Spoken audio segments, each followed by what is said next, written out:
अरे बोलो रे, जितने आस्था के सामने बैठे हो, आस्था टीवी पर कथा सुन रहे हो, मोबाइल पर सुन रहे हो, बोलो। ताले को तोड़ने में ताकत ज्यादा लगती है और चाबी 1 मिनट में अंदर गई, उस ताले के दिल तक पहुंची और चाबी थोड़ी सी घूमी और ताले को खोल देती। चाबी का गुण देखिए कितना है।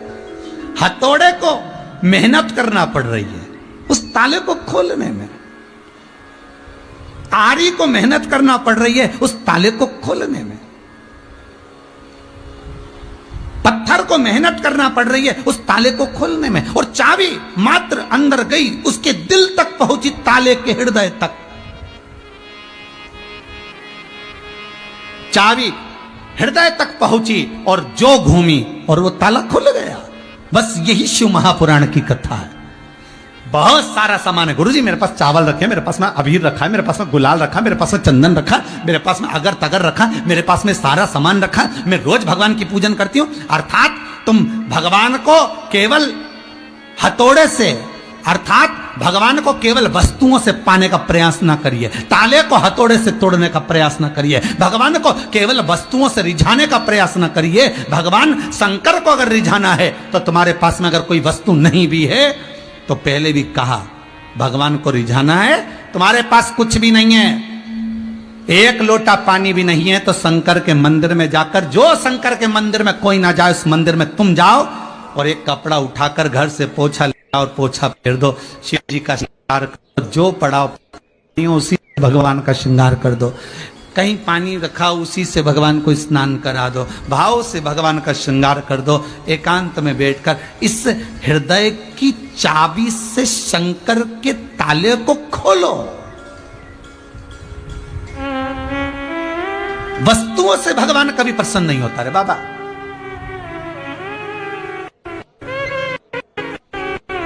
अरे वस्तुओं से कहां प्रसन्न होगा। हमने कई बार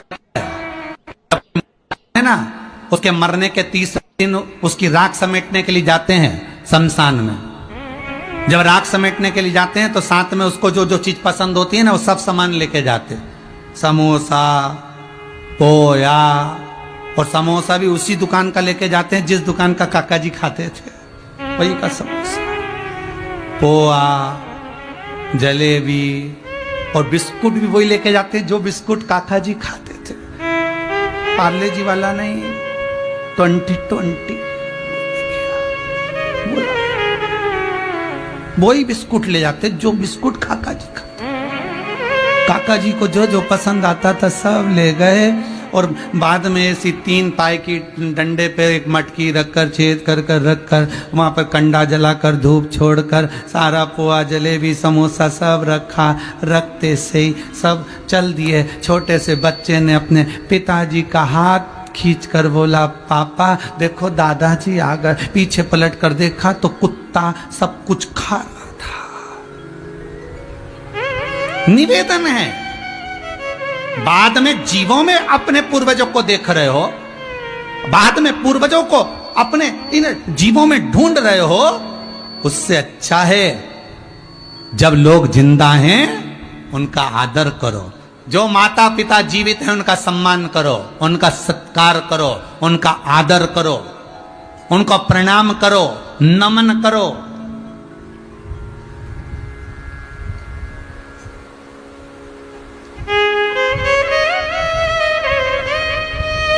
एक बार गंगा जी से पूछा,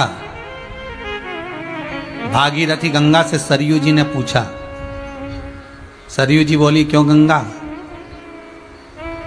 किसी के मरने के बाद हड्डियां तेरे में आती हैं, अस्थियां तेरे में आती है, तब तू किसी को तारती है? गंगा कहती है, मुझ में अस्थियां डालने की जरूरत ही नहीं। गंगा कहती है, सुन सरयू, एक बार जो जीते जी मुझ में स्नान कर कर चले जाता है, गंगा कहती है फिर उसकी अस्थियों को मेरे पास लाने की जरूरत नहीं पड़ती। गंगा कहती है जैसे ही उसके प्राण छूटते हैं वैसे ही गंगा कहती है मैं खुद उसी के पास चली जाती हूं, मेरे पास आने की जरूरत नहीं। जीते जी गंगा का स्नान करिए, मरने के बाद अस्थियां भेजने से मतलब नहीं है।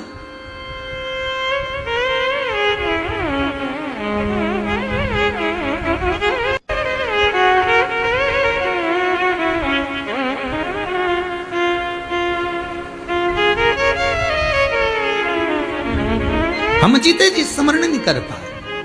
अहंकार में, अभिमत्ता में, अहम में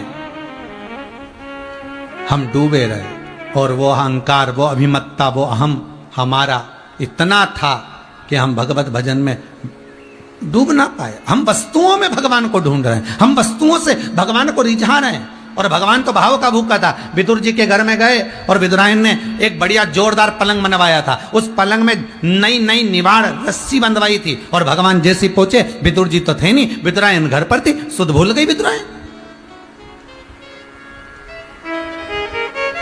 और भगवान ने आवाज लगाया, काका, ओ काका जी। और विदुरायन दौड़ कर आई। जो दरवाजा खोला, भगवान कृष्ण को जो देखा, द्वारका नाथ को जो देखा, विदुरायन की सुध चली गई। मेरा भगवान आया। अब वस्तु नहीं है विदुरायन के पास, पलंग बिछाना था। नया वाला पलंग खड़ा हुआ था, उसके पास में पुराना पलंग रखा हुआ था और विदुरायन ने तुरंत नया पलंग बिछाने की जगह पुराना पलंग बिछा दिया। और पुराना पलंग बिछाकर विदुरायन बोली, प्रभु बैठिए। भगवान ने कहा इस पे? विदुरायन बोली, नया है। भगवान ने कहा नया ऐसा है तो पुराना कैसा होगा? पुराने पलंग की जो रस्सियां थी, निवाड़ थी, उसको 10-12 जगह से 14 जगह से ऊंदरा ने, चूहे ने कतर दिया था। रस्सियां नीचे लटक रही थी और भगवान से कह रही बैठो, नया है।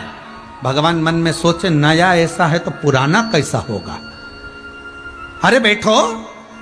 भगवान के इस पे विदुरायन के नया है, तुम्हारे लिए तो बनवाया, बैठ जा। शुद्ध नहीं है। और भगवान बैठ गए। बेटे का रस्सी पर नहीं बैठे, आसपास में जो लकड़ी की पाटी थी उस पाटी पर भगवान बैठ गए। तो विदुरायन बोली, थोड़ा अंदर खसक के बैठो, रेशम की रस्सी लगवाइए।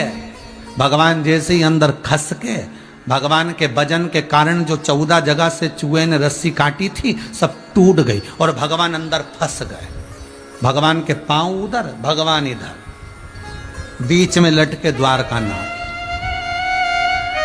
विदुरायन ने पूछ लिया, कैसा लग रहा है?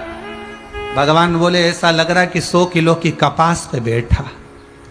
विदुरायन बोली, अच्छा लग रहा है ना, अब मैं तुम्हारे लिए कुछ खाने का लाती हूँ, कुछ पाने के लाती हूँ। और भगवान बोले, रहने दे, क्योंकि भगवान को लगा कि बिठाया ऐसा है तो खिलाएगी क्या, कहीं भाटा वाटा नहीं उठा के लिया है, इसका क्या भरोसा।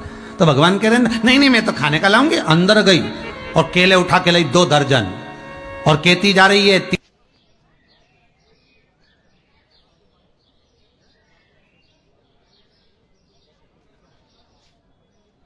बीमारी से भी अगर जूझ रहा है, लड़ रहा है और डॉक्टर भी उसको दवाई दे रहे हैं, तो पहले शंकर का एक बार नाम ले ले, एक बार उस महामृत्युंजय को याद कर ले, एक बार श्री शिवाय नमस्तुभ्यम का स्मरण कर ले, एक बार शंकर को दिखाकर वो दवाई खिला दी जाए।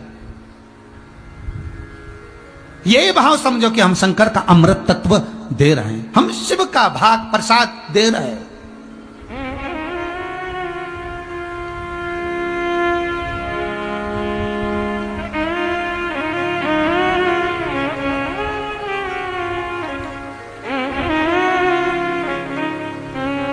भोला है मेरा शंकर। एक बार किसानों से परेशान हो गए इंद्रदेव। इंद्रदेव परेशान हुए तो इंद्रदेव के पास में जलदेव ने आकर कहा, ये किसान कहते पानी छोड़ो, इनके कहने पे पानी बरसाओ, और कभी कहते पानी बंद कर दो तो पानी बंद करना पड़ता। इंद्र को गुस्सा गया। इंद्र ने जाकर सारे किसानों से कह दिया, अब 12 साल तक मैं पानी नहीं बरसाऊंगा, जाओ तुम्हें जो करना करो।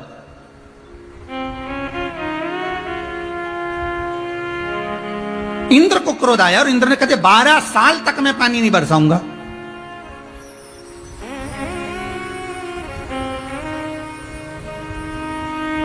सबकी सब परेशान होकर देव ऋषि नारद के पास गए। नारद जी बोले क्या है?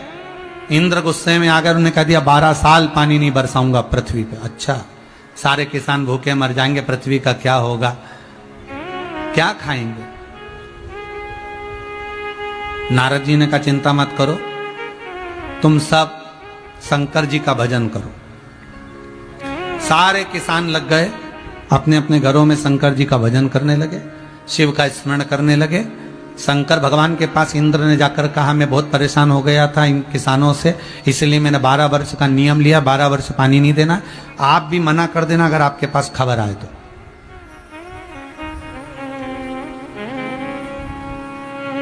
शंकर जी का भजन करा, शंकर जी प्रकट हुए, शंकर जी ने पूछा बोलो रे किसान क्या बात है। किसान बोले 12 साल तक इंद्र पानी नहीं देंगे, कुछ करो। भगवान शंकर बोले एक बार इंद्र के पास जाकर विनती करो, हो सकता है मान जा। इंद्र के पास वापिस पहुंचे तो इंद्र से कहा आप मान जाइए, इंद्र से क्षमा मांगी तो इंद्र ने कहा मैं क्षमा तो कर दूंगा, मानता हूं, अगर शंकर जी अपना डमरू बजा देंगे तो मैं पानी गिरा दूंगा। इंद्र ने जैसे ही किसानों को कहा, दौड़ के इंद्र शंकर जी के पास गए, भोलेनाथ जी मैंने वर दे दिया, पानी डमरू बजेगा तब, डमरू मत बजाना, 12 साल मेरे वचन को निभा लेना। इंद्र कहता है मेरे वचन को निभाना, 12 साल डमरू मत बजाना। शंकर जी बोले ठीक है। किसान वापिस आ गए, किसानों ने शंकर जी से कहा डमरू बजा दो। शंकर जी बोले मैंने नियम लिया है कि 12 साल तक डमरू नहीं बजाऊंगा। सारे किसान पार्वती जी के पास पहुंच गए। अब मां तो मां होती है। शंकर जी के परिवार में सबसे बड़ी बात तो यह है कि शंकर जी पे जब हम जल चढ़ाते हैं ना, तो केवल अकेला शंकर पे जल नहीं चढ़ता। शंकर जी के चरणों में जहां से पानी बहकर निकलता, वहां राइट हैंड में गणेश, लेफ्ट हैंड में कार्तिक, जहां पर शिवलिंग रखा है वो माता पार्वती का हस्तकमल, शिवलिंग के रूप में शंकर, ऊपर से एक एक बूंद जो जल की धार बह रही है वो शंकर जी की 5 लड़कियां, जया, विषहरा, सामरीवारी, दोतली, देव। शंकर जी के जल जहां से बहकर जा रहा है उसमें बीच में जो एक मोटी सी लाइन है वो शंकर जी की छोटी लड़की है सुख सुंदरी। शंकर जी का संपूर्ण परिवार जब वहां पर है तो हम केवल शंकर को जल नहीं चढ़ा रहे, शंकर के पूरे परिवार को चढ़ा रहे। पार्वती के पास पहुंच गए किसान, और किसानों ने पार्वती जी से कहा मां कृपा करिए। माता ने पूछा क्या हुआ। शंकर जी 12 साल बाद डमरू बजाएंगे और डमरू बजेगा तभी पानी आएगा, इंद्र ने कहा। पार्वती जी बोली चिंता मत करो, तुम जाओ, अब डमरू बजवाना हमारा काम है। पार्वती जी ने गंगा जी को बुलाया, गंगा जी आई।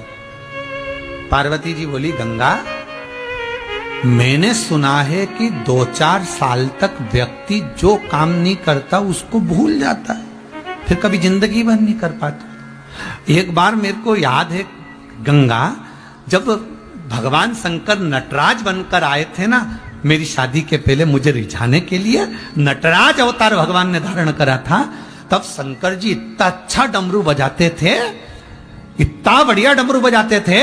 और शंकर जी को डमरू आज भी बहुत अच्छा बजाना आता है, पर मैंने सुना है कि 12 साल तक शंकर डमरू नहीं बजाएंगे।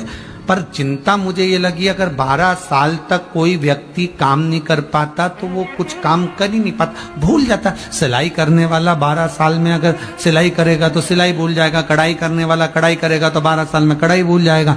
तो फिर शंकर जी अगर 12 साल बाद डमरू बजाएंगे तो डमरू बजाना भूल तो नहीं जाएंगे। शंकर जी को कुछ भी हो पर थोड़ा सा प्रैक्टिकल करते रहना चाहिए।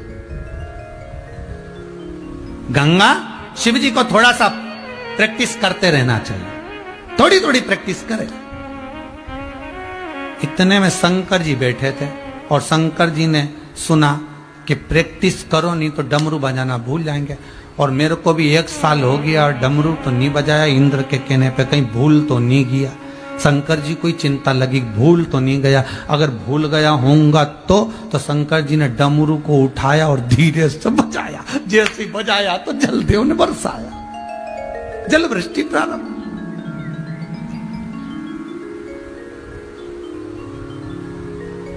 और जल वृष्टि हुई, डमरू बजते। बस वही तुम्हारे भीतर हो। परमात्मा को पाने की ललकता वस्तुओं में नहीं हो सकती। आप दिल से भगवान शिव को रिझाओ, वो डमरू बजाने को तैयार बैठा है, वो डमरू का नाच करने को तैयार बैठा है।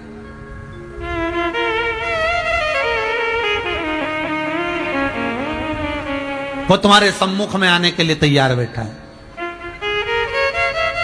तेरे डमरू की धुन सुन के मैं काशी नगरी आई हूँ। तेरे डमरू की धुन सुन के मैं काशी नगरी आई हूँ। मैं काशी नगरी आई हूँ, मैं काशी नगरी आई हूँ। मैं काशी नगरी आई हूँ। मैं काशी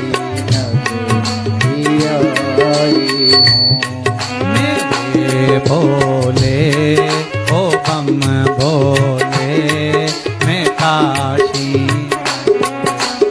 आई हूँ मेरे भोले ओ हम भोले मैं काशी नगरी आई हूँ मैं काशी नगरी आई हूँ मैं काशी नगरी आई हूँ मैं काशी नगरी आई हूँ मैं काशी नगरी आई हूँ मेरे बोले ओ बम बोले मैं काशी नगरी आई हूँ मेरे भोले ओ हम भोले मैं काशी नगरी आई हूँ जय हो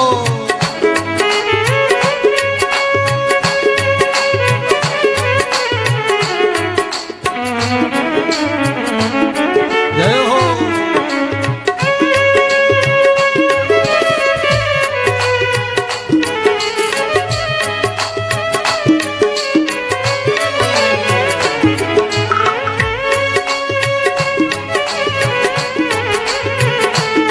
आओ बोले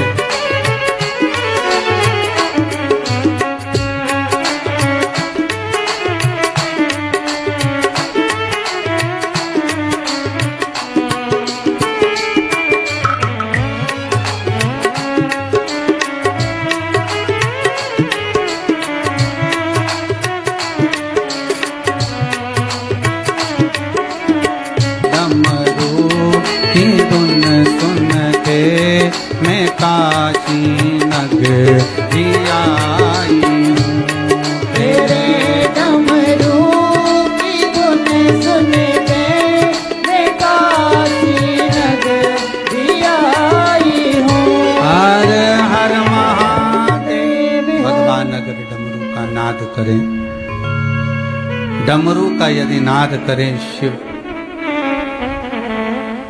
और उस डमरू के धुन पर भी भगवान भोला है शिव बड़ा भोला उसके बराबर दुनिया में कोई नहीं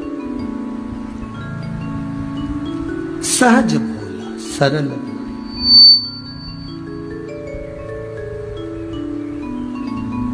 शिव कथा कह रही है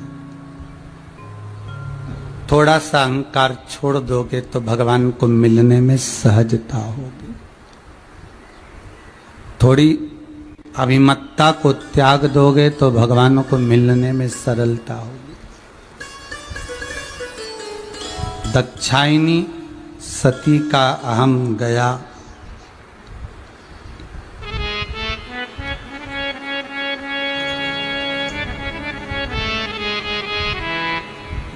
जिसके दरवाजे का अहंकार था दक्ष प्रजापति के अहंकार दक्षायनी को अहंकार किस बात का था कि मैं दक्ष की बेटी हूं मैं दक्ष की पुत्री हूं अभिमानी ये भरा हुआ था कि मैं दक्ष की बेटी हूं और भस्म में भी कहा हुई है दक्ष के घर के यज्ञ में भाई बहुत ध्यान देना रे महाराज जितने लोग कथा को श्रवण कर रहे हो बड़े भाव से सुन लीजिए बड़े भाव से श्रवण करिएगा दक्ष के घर में जाकर दक्ष के ही यज्ञशाला में दक्षायनी सती हो गई भस्म हो गई अहंकार जिस चीज का होता है अभिमान जिस चीज का होता है वही चीज सबसे पहले टूटती है सबसे पहले वही टूटेगी जिस चीज का अहंकार होगा जिस चीज का अभिमान होगा सबसे पहले टूटने वाली वही है और देख लो अहंकार, ये दांतों को सबसे बड़े अहंकार रहता है, मैं सबको खा सकता हूं, मैं सबको खा जाऊंगा, सबसे पहले वही टूटते हैं। इन नैनों को अभिमान रहता है, मैं सब कुछ देख सकती हूं, धीरे धीरे वो भी चली जाती है। श्रवण को अहंकार रहता है कि मेरी शक्ति बड़ी प्रबल है, मेरी श्रवणता बड़ी प्रबल है, सबसे पहले वही धीरे धीरे चले जाते हैं।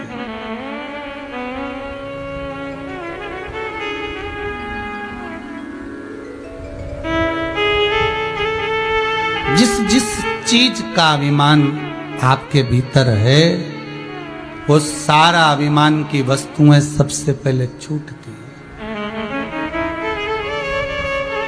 दक्षायनी दक्ष के यज्ञ में जाकर समाप्त हो गई। शिव को क्रोध आया,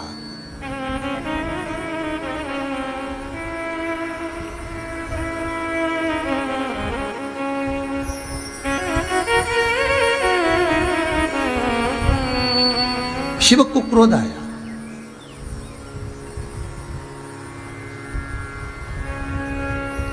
और बहुत क्रोध आया। कुछ चीजें बहुत कठिन होती हैं, कुछ चीजें बहुत कठिन होती है। पहले नंबर पर चींटी को चश्मा लगाना सबसे कठिन काम है। दूसरे नंबर पर हाथी को गोद में बिठाना, अरे बोलो जम के सही गलत है, बहुत कठिन काम। चींटी को चश्मा लगाना कठिन है, हाथी को गोद में बिठाना कठिन है, और पति को पत्नी को समझाना कठिन है। ये दुनिया की सबसे कठिन चीज है। शंकर भगवान पार्वती को, दक्षायनी को समझा रहे थे, सती को समझा रहे थे कि तू मत जा, नहीं मानी, चली गई और शांत भी हो गई, समाप्त हो गई, भस्म हो गई। शंकर भगवान को क्रोध आया, और वो क्रोध दक्ष प्रजापति पर कम आया। अगर क्रोध आया तो सती पर ज्यादा आया कि सती, अगर तुझे प्राण त्यागना ही थे, मान लो तुझे प्राण छोड़ना ही थे, तो तू कहीं और प्राण छोड़ती, पर तू जो यज्ञ हो रहा था उस यज्ञ के कुंड में कूद कर तूने प्राणों को त्यागा।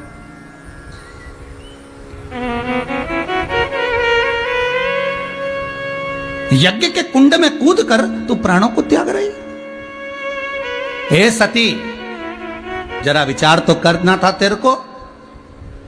शास्त्र कहता है, हिंदू धर्म कहता है, हमारे वेद और पुराण कहते हैं, कहीं यज्ञ हो रहा हो, अनुष्ठान हो रहा हो, सत्कर्म हो रहा हो, भजन कीर्तन हो रहा हो, कोई पुण्य का कार्य हो रहा हो, बन सके तो उसमें सहयोग प्रदान करना, अन्यथा उसमें जाकर आप अर्चन उत्पन्न मत करना। पर दुनिया के लोग इतने विचित्र पैदा हुए हैं कि जब कहीं डिस्को हो रहा हो, रात्रि को शादियों में खूब पार्टियां हो रही हो, तो दुनिया के लोगों को कोई ऑब्जेक्शन नहीं होता, कोई फर्क नहीं पड़ता। पर कहीं सुंदरकांड का पाठ हो रहा हो, रामायण हो रही हो, भागवत हो रही हो, गीता जी हो रही हो, स्मरण हो रहा हो, तो दुनिया के लोग पहले से फोन लगाना चालू कर देते हैं, आवाज धीमा करो, साउंड कम करो, ये कम करो, प्रचार कम करो। अरे भाई, शिव महापुराण की कथा कहती है, जैसे जंगल में शेर धाड़ता है, सिंह की गर्जना से छोटे छोटे जीव भाग जाते हैं, उसी तरह शिव महापुराण की गर्जना से हजारों लाखों जो रोग व्यक्ति को ग्रसित करने वाले होते हैं, काम, लोभ, आसक्ति, व्यसन आदि आदि जितने रोग हैं, परेशानियां, ये सब भाग जाते हैं, ये सब भाग जाते हैं।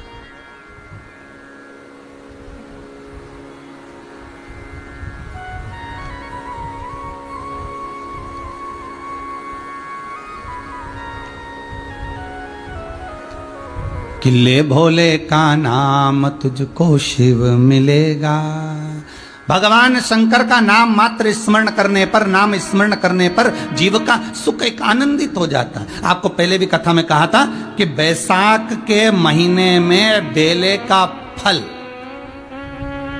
काय का फल? बेले का फल, उस फल को शंकर को चढ़ाकर उसका गुर्दा रख लीजिए, या बन सके तो बैसाख के महीने में बेले के फल को जलाकर उसकी भस्म तैयार कर कर शंकर पर चढ़ाकर उसको उठाकर रख लीजिए। वो दुनिया की सबसे बड़ी औषधि, वो दुनिया की सबसे बड़ी औषधि है। बैसाख के महीने में एक बेल का फल अगर आपको कहीं मिल जाए तो उस बेल के फल को सुखाओ, सुखाकर उसको पीस लो और पीस कर या उसको जलाकर उसकी भस्म तैयार कर कर शंकर पर चढ़ा दो। चढ़ाने के बाद उसको उठा लो, उतार कर एक डिब्बी में भर के रख लो। कभी जीवन में ऐसा लगे कि बहुत भारी रोग आ रहा है, ऐसा लग रहा है कि शरीर में, उदर में, पेट में कोई ज्यादा तकलीफें बढ़ रही, एक चुटकी वो भस्म बस शंकर का नाम लेकर धारण कर लीजिए, आपको आनंद की अनुभूति हो जाएगी। कोई औषधि लेने की जरूरत नहीं पड़ेगी। शिव का स्मरण मात्र सुख का देने वाला।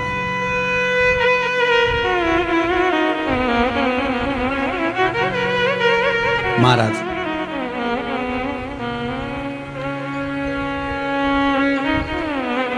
शिव महापुराण की कथा कर रही, अगर तुम्हें भस्म होना ही था सती दक्षायनी तो और कहीं जाकर भस्म होती तो चल जाता, पर आपने यज्ञ के अंदर कूद कर आहुति दे दी अपने शरीर की। ये ठीक नहीं, ये श्रेष्ठ नहीं है। कभी भी सत्कर्म की जगह पर अच्छे काम कहीं हो रहे हो, कहीं भगवत स्मरण हो रहा हो, भगवत भजन हो रहा हो, नाम जाप हो रहा हो, नाम कीर्तन हो रहा हो, ऐसी जगह पर जाकर कभी अड़चन उत्पन्न मत करना, कभी ना करिए। और प्रयास करिए कि अच्छा भजन कीर्तन नाम जाप होता रहे। प्रयास ये करिए कि अच्छे काम होते रहे।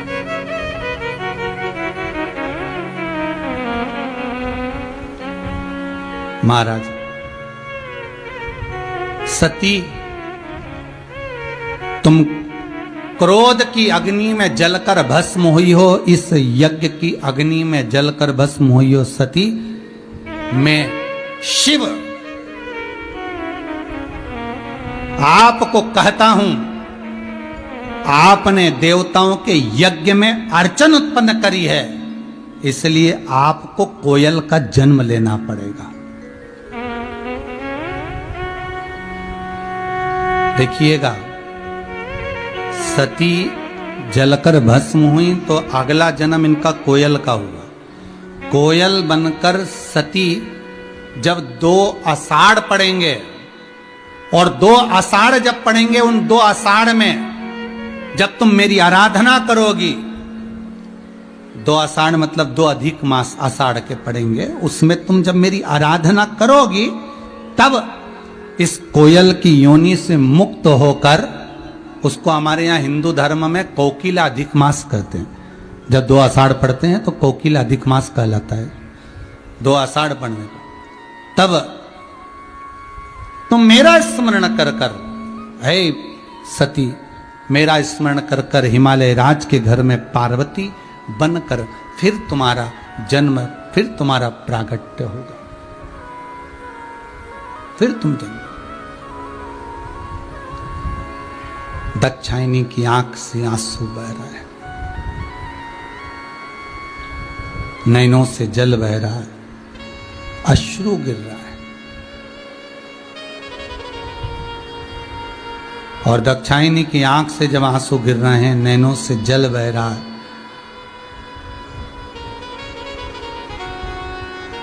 कि मैं कोयल बनूं, ठीक है, पर आपसे तो मैं वंचित रह जाऊंगी, आपसे तो मैं दूर रह जाऊंगी, और आपसे अगर मैं दूर रह गई तो मेरा फिर कोई जन्म हो मुझे मतलब ही ना। शिव जी ने कहा, सुनो सती, कोयल के रूप में आप विराजमान होगी, पर जब आप कभी किसी भी स्थान पर मेरे शिवलिंग का निर्माण होगा, उस शिवलिंग के निर्माण वाली जगह पर जिस वृक्ष पर बैठकर आप आपकी वाणी से कूकोगी, बोलोगी, जिस शिवलिंग के स्थान पर विराजमान होने के बाद अपनी वाणी से जब आप कूकोगी, बोलोगी, तब मेरे ही पद को प्राप्त कर कर मेरा ही दर्शन नित्य पाओ। नित्य। एक बहुत सुंदर बात है महाराज जी, अगर आप लोगों ने ध्यान देंगे, कोयल जब अपनी वाणी से कूकती है ना, कोयल जब अपनी वाणी से कुछ पुकारती है ना, तो उस कोयल को रोका नहीं जाता है, प्रसन्न होना चाहिए। क्यों? कोयल जब अपनी वाणी से कूकती है, पुकारती है, तो कोयल को उतनी देर के लिए शंकर का दर्शन होता है। उतनी देर के लिए शिव, हे दाक्षायणी, तुम कोयल का जन्म पाओगी।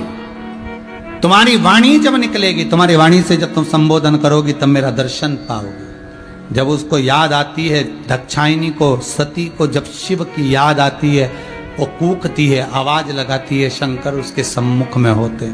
मेरा निवेदन केवल कोयल से ही नहीं, मेरा निवेदन आप सबसे भी है। जैसे कोयल एक पक्षी होकर दाक्षायणी कूक कर भी भगवान को पा लेती है, आप और हम अगर एक बार दिल से, हृदय से शिव को पुकारेंगे, तो क्या शंकर नहीं आएगा?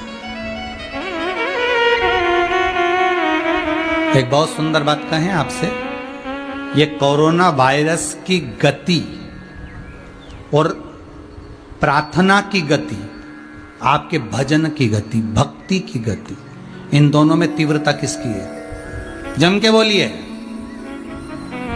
कोरोना वायरस जिस रफ्तार से फैल रहा है, शिव महापुराण की कथा कहती है, आपकी भक्ति, भजन, नाम जाप में वो बल है कि कोरोना वायरस जिस रफ्तार से फैल रहा है, उससे 1000 लाख गुना रफ्तार आपकी प्रार्थना में, आपकी भक्ति में, आपके मंत्र में होता है। इतना बल।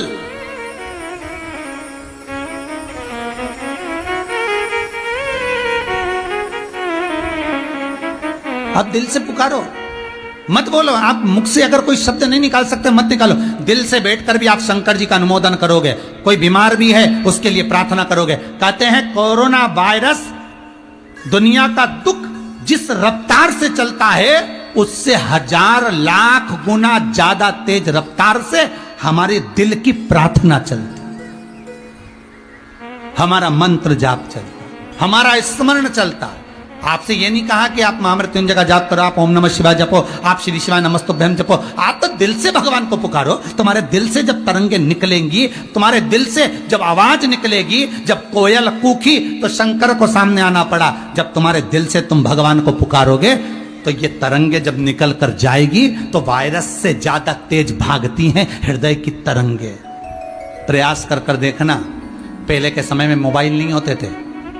पहले के समय में आप किसी को याद करते थे, बहुत दिन हो गए जी वो जीजी नहीं दिखी, और मालूम पड़े कभी कभी ऐसा होता था कि या तो उसका पत्र आ जाता था या जीजी घर पे आ जाती थी। ये दिल की तरंगे होती थी।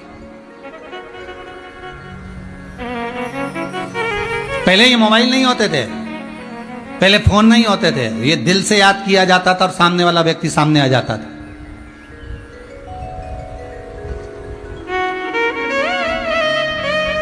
बस उसको पुकारा और वो सम्मुख में आ गया। केवल कोयल के लिए नहीं, हम सबके लिए शंकर जी की यह कथा प्रमाण दे रही है कि आप दिल से पुकारो। कोयल के सामने जब शंकर आ सकते हैं, तो आपके सामने भी मेरा विश्वनाथ आ सकता है, आपके सामने भी मेरा शंभू आ सकता है, आपके सामने भी शंकर आ सकता है। एक किसी ने एक फोटो भेजा है हॉस्पिटल में, मुंबई के हॉस्पिटल में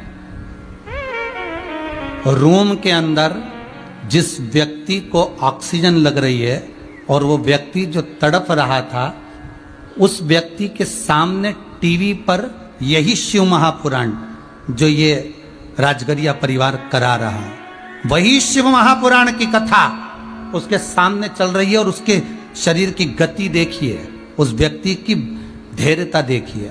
मैं कहूंगा आस्था चैनल वालों को, समीर जी के पास फोटो है, वो दिखाइए जो क्लिपिंग उन्होंने बना के भेजी है मुंबई हॉस्पिटल से, जो वीडियो बनाकर भेजी कि शिव महापुराण का बल क्या होता है।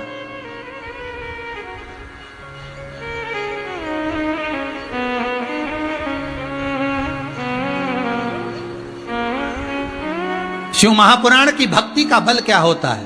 हमारी भीतर की तरंगे, हमारे भीतर का नाम जाप, हमारे भीतर का स्मरण।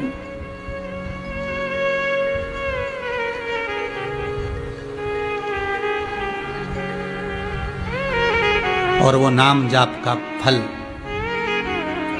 महाराज, आप ना, हम फिर कहेंगे आपको, हम फिर कह सकते हैं, अभी मंदिर बंद हैं, सारे देवालय बंद हैं, मान लो आप नहीं जा सकते, आप नहीं पहुंच सकते, तो आप अपने दिल से तो पुकार सकते हो उस शंकर को। उस मंत्र की तरंगे क्या कहती है, मात्र शिव महापुराण की उसने लिखकर भेजा है। अगर हो आस्था चैनल वालों के पास तो दिखाइएगा कि सामने टीवी चल रही है और मरीज उस टीवी को देखकर अपने आनंद सुख से उस कथा का रसास्वादन कर रहा है। जो तड़प रहा था, उन्होंने जो डॉक्टरों ने मैसेज लिखकर भेजा कि शिव महापुराण की कथा, वो जीव जो सुन रहा है उसके इतना आनंद हो गया कि उसका मरीज का विल पावर मजबूत होकर वो ठीक होने लगा। तो ये दम शंकर की कथा में, ये तरंगे आपका प्रेम, आपकी वात्सल्यता, आपका स्नेह, आपकी करुणता।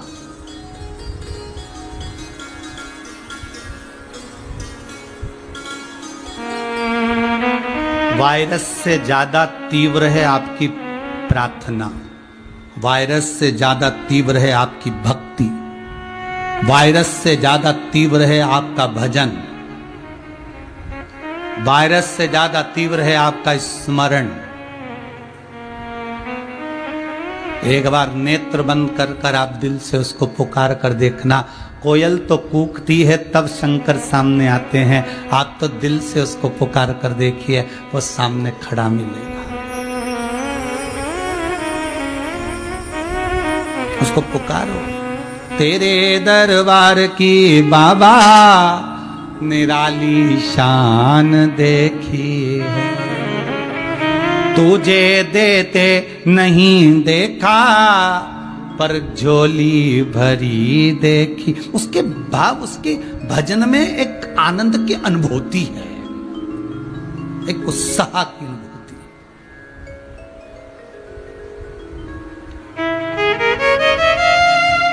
कैसे मिलेंगे शिव? शंकर, समय आया मैनावती के गर्भ से पार्वती मैया का प्रागट्य हुआ। कौन है ये मैना? मैना, धन्या, कला, ये तीन पितरों की बेटियां हैं। सनकादि ऋषि आए, वो बैठ कर तप कर रहे थे, ये तीनों निकल कर गईं। इनके वस्त्र से सनत कुमार के पांव में चोट लग गई। पहले जो वस्त्र होते थे उसमें रतन लगे होते थे, जैसे इसमें कांच लगा है, उसमें झामर झुमका लगा होता था। तो माताएं जब चलती थी तो वो झुमका, जो साड़ी में, वस्त्र में, लहंगे में जो सामग्री लगी होती थी, आभूषण लगे होते थे, उससे सनत कुमारों को चोट लग गई। और जब सनत कुमारों को चोट लगी, क्रोध आ गया।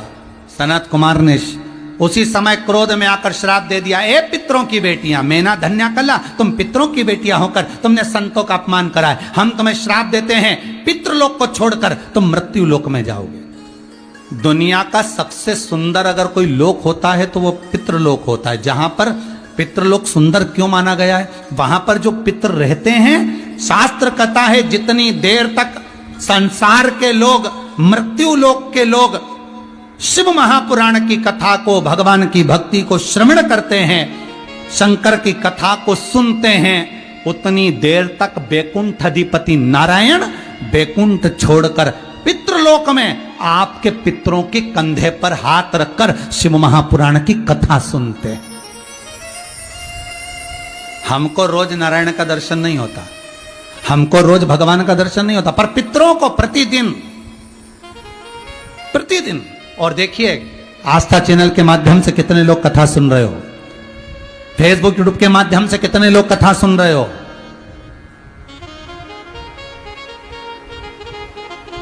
कितने लोग कथा ऑनलाइन श्रवण कर रहे हो, जरा विचार करिए।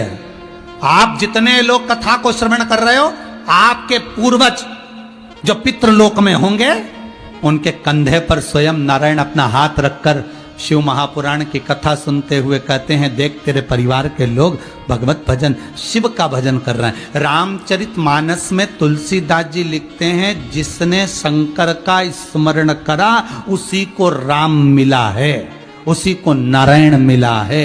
जो शंकर से वंचित रह गया उसको ना राम मिला ना नारायण मिला है। इसीलिए आप शिव का जब भजन करते हो, शंकर की कथा को श्रवण करते हो, शिव महापुराण की कथा को सुनते हो, पितृलोक में भगवान विष्णु तुम्हारे पूर्वजों के साथ बैठकर आशीर्वाद देते हैं कि तेरे बच्चे खूब फले फूलें, उन्नति करें, तरक्की करें, क्योंकि वो कथा का रसास्वादन अपने पूर्वजों को करा रहे हैं, अपने पूर्वजों।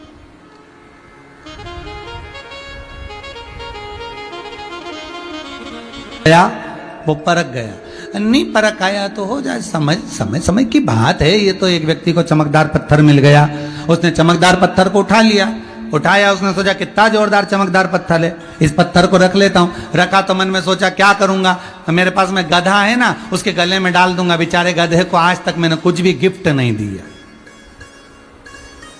तो गधे को भी प्रसन्नता होगी कि मुझे मेरे सेठ जी ने गिफ्ट दिया। अब कुमार ने वो जो पत्थर था चमकदार, वो गधे के गले में डाल दिया। अब गधे के गले में इतना जोरदार चमके वो पत्थर, एक व्यक्ति वहां से आ रहा था। अब वो व्यक्ति जो आ रहा था वो हीरे जेवरात का जोहरी था, उसने वो पत्थर को पहचान लिया। पत्थर को पहचाना तो उसको बुलाया, इधर आ। कुम्हार आया, हाँ बोलो साहब, क्या है तेरे गधे के गले में? एक चमकदार पत्थर है साहब। उसने हाथ लगाकर देखा, ये तो कोहिनूर हीरा है, पर ये कुम्हार को नहीं मालूम कि ये हीरा है। अगर इसको मालूम होता तो ये गधे के गले में नहीं डालता। इसने कहा एक काम करो, ये हीरा हमको दे दो। इसने कहा ये पत्थर हमको दे दो। कुमार ने कहा काय को दे? बड़ी मुश्किल से तो गधे के गले में डाला, आ ही नहीं रहा था, पत्थर में छेद करा तब जाके गधे के गले में। और तुम कह रहे हमको दे दो, हम तुमको 10,000 रुपए देंगे। उसने सोचा 10,000 रुपए में पत्थर, इससे तो रहने दो साहब, हम तो हमारे गधे के गले में ही अच्छा, कौन खोले फिर तुमको दे, 10,000 तुम्हारे पास रखो। समझ ले, अभी भी कह रहा हूं। इसने मन में सोचा, कंजूस तो था ये जोहरी भी, इसने सोचा 10,000 में दे देगा और मिल जाएगा, मैं लाखों करोड़ों में बेच दूंगा। और वो 10,000 में, उसने कहा मैं तो नहीं दे रहा, मेरे गधे के गले में ही अच्छा। ये चला आगे आगे, जोहरी इसके पीछे पीछे चला, कभी तो मन करेगा 10,000 में दे ही देगा, कुमार है, जानता क्या है। आगे गया तो एक और जोहरी मिल गया। उस जोहरी ने देखा हीरा गधे के गले में। इसने कहा ले, मैं तुझको 50 लाख रुपए देता हूं, ये पत्थर मुझे दे दे। उसने 5 मिनट में 50 लाख में वो पत्थर दे दिया। और पीछे आने वाला जोहरी सिर मलता रह गया।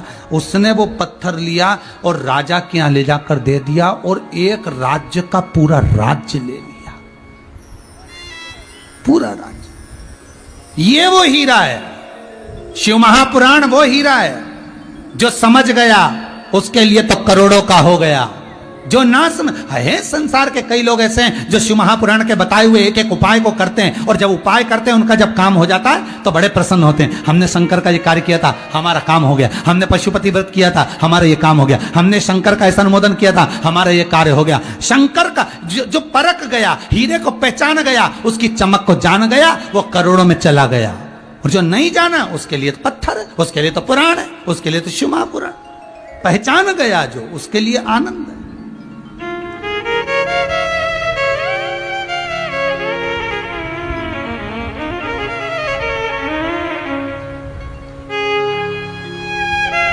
उसको पहचान के नेत्र चाहिए। हीरा को परखइयो राम कोई नहीं दे। संसार में हीरे का परखदार कहां होगा? भगवान नाम को पहचानने वाला कौन होगा? स्मरण को कौन पहचानेगा? पितृलोक बड़ा सुंदर लोक है, जहां पर देवता बैठकर भगवान शंकर की कथा सुनते पितरों के संग। पितृलोक से नीचे उतरने के लिए तैयार नहीं थी देवियां, चरणों में पड़ गई। सनत कुमारों के गुरुदेव क्षमा कर दो, हमसे गलती हो गई, आपका अपमान हो गया। संत साधु सन्यासी तपस्वी साधक उपासक विद्वान ब्राह्मण गौ माता घर की नारी, इनका अपमान नहीं होना चाहिए, इनका अपमान ना हो।